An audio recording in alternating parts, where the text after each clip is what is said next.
up, guys, and welcome back to another episode of Car Mechanic Simulator 2021. As always, if you guys are enjoying this series, and I mean this, make sure you leave a like on the video. It'd be greatly appreciated. In the last episode, we found out that the Porsche 911 RS America might actually be the fastest vehicle we've had around the racetrack so far. However, if we take a peek at what's underneath the trunk back here, it's still not looking so hot, which is surprising that it was the fastest vehicle around the track. So I'm really hoping today we'll be able to sort of refurbish this as much as possible, but I think this is really going to be a more behind the scenes type task because you guys may notice we have a little bit more money. We're still not doing all that great as far as our finances go. But what I want to do today is take on another story order while simultaneously also trying to sort of, finish the 911 up. That's a pretty tall order for us. I don't think we've worked on two vehicles at the same time just yet. So nonetheless, let's go ahead and read through this. It is a 2003 Chrysler 300.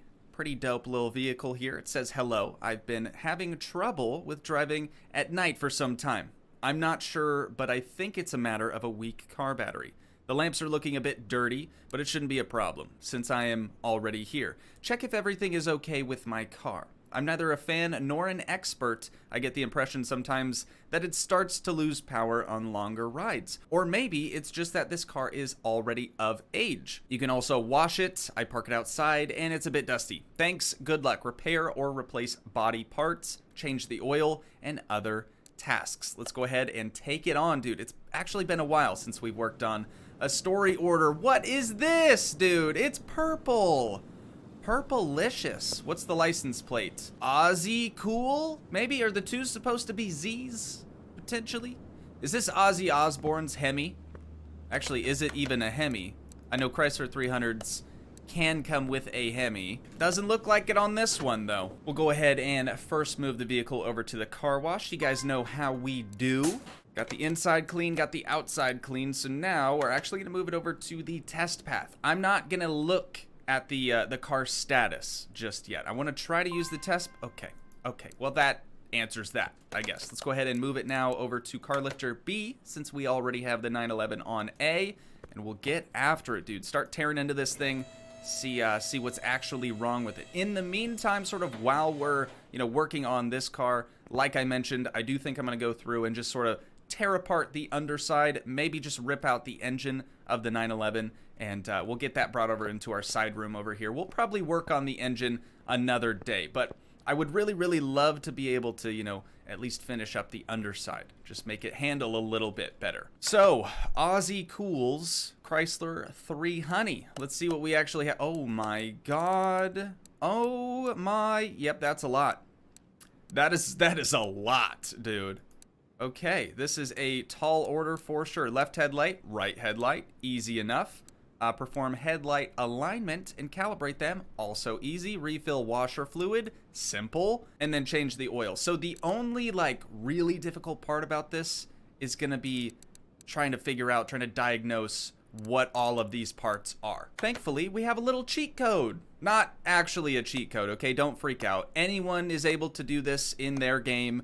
We're just going to go through, use the examination mode, and just see if we can't figure out a few things here or there. Okie dokie. Well, thankfully, after going through using the examination mode, it looks like most everything we found is specific to the engine. So that's actually going to make this job so much faster. Now let's go through and do a very brief visual inspection. Looks like we're going to be needing 2 new fuel rails right there. So we'll get those yoinked out. A new throttle body. No surprise here. Speaking of throttle body, actually, a really common thing to do, granted this isn't the Hemi that I was hoping it was going to be, but a really common thing to do is people will take the Hemi throttle body and sort of retrofit it onto their own vehicles. I don't necessarily know why. I guess they're fairly large in comparison to other factory throttle bodies, so maybe it's a cheaper alternative to some of the aftermarket ones. But down here, it looks like we're going to be replacing quite a few timing components, including the SERP belt. That thing's at 13%. It's barely hanging on. Also, power steering pump, alternator. I can't actually remove the power steering pump just yet. Crankshaft pulley as well. Why can I not remove that?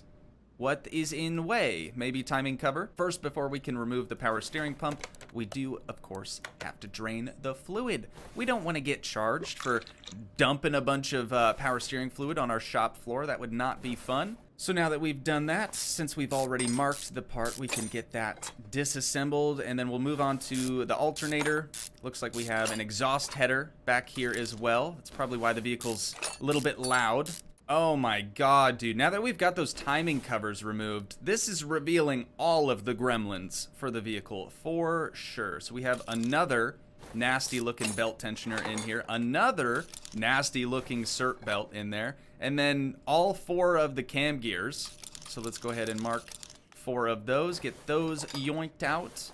We got a bad water pump as well, so we're gonna have to unfortunately drain the coolant from the vehicle. And we don't even have the valve covers off, dude, and I can already tell this thing's gonna need cams. But since we can't go on site or just by the looks of things alone, we do have to remove these valve covers so we can take a closer look. Oh yeah, that camshaft totally dusted. And I think his buddy over here is probably looking about the same. Just to save time, I'm gonna go ahead and mark all 4 of them because I'm pretty certain that these cams over here are just as bad. There we are then, cams fully removed from the vehicle. Let's go through the list, and we still have so many things to find, dude. Where else could it be then? I mean, apart from inside of the block, you know, we could be looking at things like piston rings, rod caps, crankshaft caps. I mean, you name it, the list goes on. So what I'm gonna do now is just tear this thing down, rip the heads off, and we're basically gonna tear it down to just a block. Got the first head coming off now. Pistons are looking good on this side. Oh, just noticed the oil filter too. We'll have to inspect that more once we get the vehicle actually up in the air. I don't even know, did we put it in the air at all? Is it even on the hoist? Oh, okay, it is. I thought this thing was still on the ground, dude. So to get a better look at these pistons and sort of what's going on internally inside that block, we're gonna put her all the way up to the moon, and then probably drain out the oil, you know, before we drop that lower pan. The color looks pretty good, so that's a nice sign. At least the vehicle's been pretty well maintained, we can hope anyways. Drop the beautiful, beautiful 4-point oil pan, and reveal a very, very nasty crankshaft. Okay, so we may have a couple of things going on inside of the gearbox as well that we'll have to look into, but let's go ahead and remove that oil filter and start tearing into underneath here. So we got crankshaft bearing caps, as expected, rod caps, as expected, but the piston appears to be fine. We'll have to see what the condition is like on those piston rings. Since we do already have this thing clear up to the moon, I'm gonna attempt, why is it not working? There it goes. To remove the drive shaft here, just so we can also remove the gearbox, kind of inspect what's going on maybe with the clutch and flywheel back in there. And also, I just noticed we got a nasty fuel pump back here, dude. Go ahead and yoink that on out of there as well. You know, I should have probably used some of our diagnostic tools before we just started ripping the thing down to just a block, but that's all right. That's all right. You know what? We know what we're doing, sort of. Taking the gearbox case off now. Looking okay in there. Seems like the flywheel maybe needs replaced. What is this? The ECU, dude.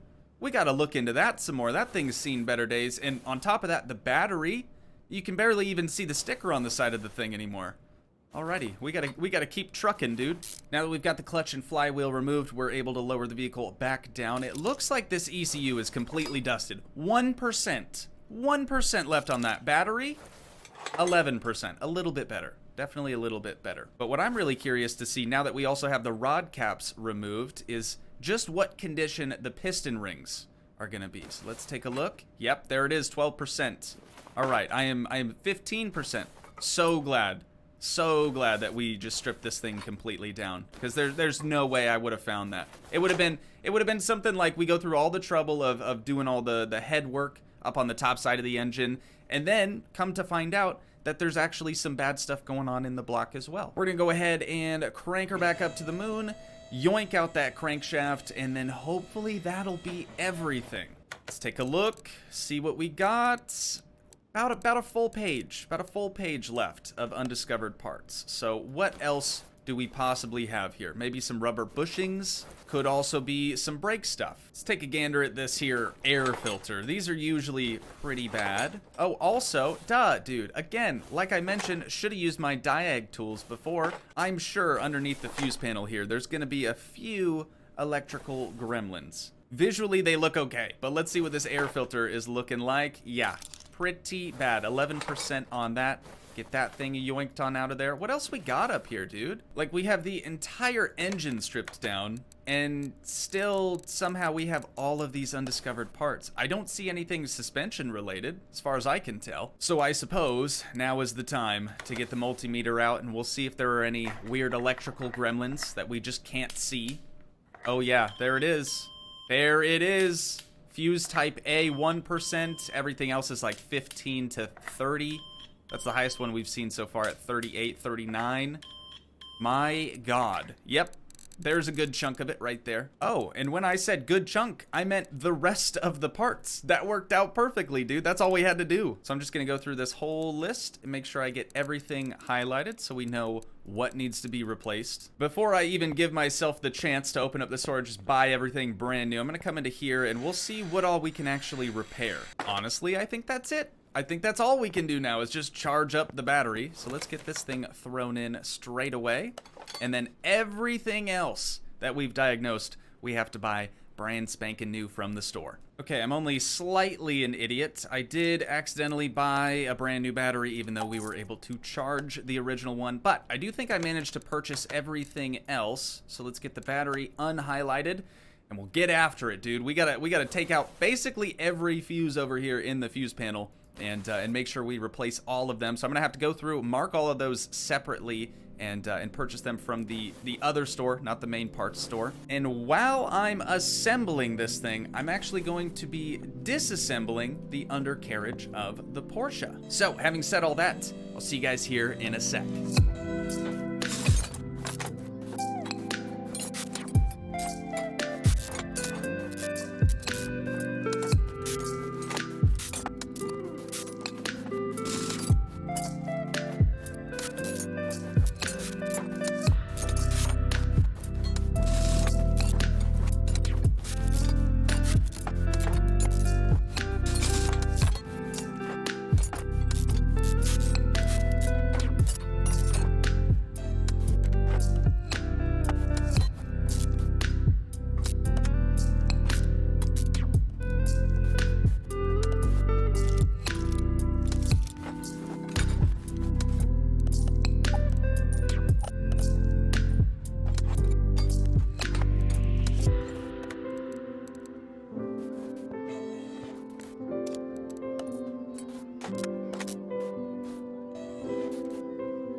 I think we are officially done now with the 3 Honey over here. Got everything reassembled. Everything's looking nice and shiny and new again. Let's just quickly take a peek through here once again, make sure we got everything. Okay, so the last thing we have to do is replace the, I was gonna say front headlights. Obviously they're front headlights, but both headlights, and then we'll have to go over into the test path and make sure we do the headlamp alignment. But this thing is ready to rock. Another story order in the books. Of course, during that little time lapse that we had, I was able to rip out all of the existing suspension stuff as well as the engine and everything else along with that. But all we're left with now is just the exhaust, the oil filter, and then up in the front of the vehicle we have stuff like the brake booster, you got windshield washer fluid, your brakes, your ABS stuff, of course.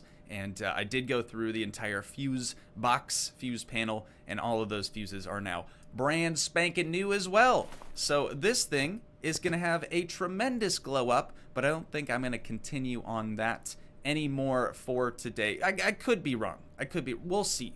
We'll see. But let's go ahead and finish up the 3 honey over here, just marking those headlights. Again, dude, I almost said front headlights. Unreal. Grab 2 of those from the store, get them thrown back in here, and then let's get this thing moved over finally. Oh god, I hate that. Finally to the test path so we can do the headlamp alignment on this bad boy. And just like that, we are done. Dude, stupendous. I actually felt pretty good about this one. I feel like there weren't too many things that caught us off guard, although it was kind of difficult to find all of the relays and fuses and whatnot, just because I was dumb and didn't use our diag tools. Before we send this one off, I actually do want to look through the order summary. We don't typically do that, and I'm just curious on what all we're actually collecting as far as credits go from this order. So story order, 5,000, repair replace body panels, that was only 430, oil change for 25, other tasks for 65. Looks like we have a task bonus of 4,600, a job bonus of 2,600, and then a total payout of 12,900. Dude, let's go ahead and finish her up. And there it is, 12,900. That brings us up to 34,000 buckaroonies, and of course, we now have a case because it is a story order. So let's see what we're gonna get from this bad boy. We're gonna do the center one, bonus credits, and far left, some bonus XP. Gotta love it, dude. Now, of course, we have a whole slew of junk parts we're no longer gonna need. So I'm actually gonna go through, and rather than scrapping everything, anything that's green, I'm just gonna go ahead and sell. Oh no, that's our brake system that I've just sold for the 911. So maybe we don't wanna do that just yet. We'll grab another one of those. So before we actually wind down the episode, there's one last thing that we need to do, and that is actually come into here, and we'll just go through this entire list and see what all we can repair. Then we'll be able to sort of sell what we don't want. Truthfully, I think I kind of went about this all wrong, because not only do we have all of these suspension related components from the 911 in our inventory, but we also have a few of the other components from the Chrysler 300 that we just finished. So I'm starting to get a little confused on what goes to what car. So I don't think I'm actually gonna sell anything, at least not right now. Maybe in the next episode, I suppose. But what I'm gonna do is just go through all the stuff that's in the red, maybe even in the orange as well, or yellow too, might not hurt. Yeah, you know what? Everything in this list, I'm just gonna go through and scrap, and we'll get some extra scrap points for it. And now that we've scrapped all of our junk, our inventory is much more organized now. At least I'll be able to sort of keep track of parts a little bit easier. But I think that is probably where we're gonna wind down this episode at for today. But once again, if you guys did enjoy, please leave a like, leave a comment, help support the dream by smashing that subscribe button, and I will see you in the next one. Thanks so much for watching, guys. Peace.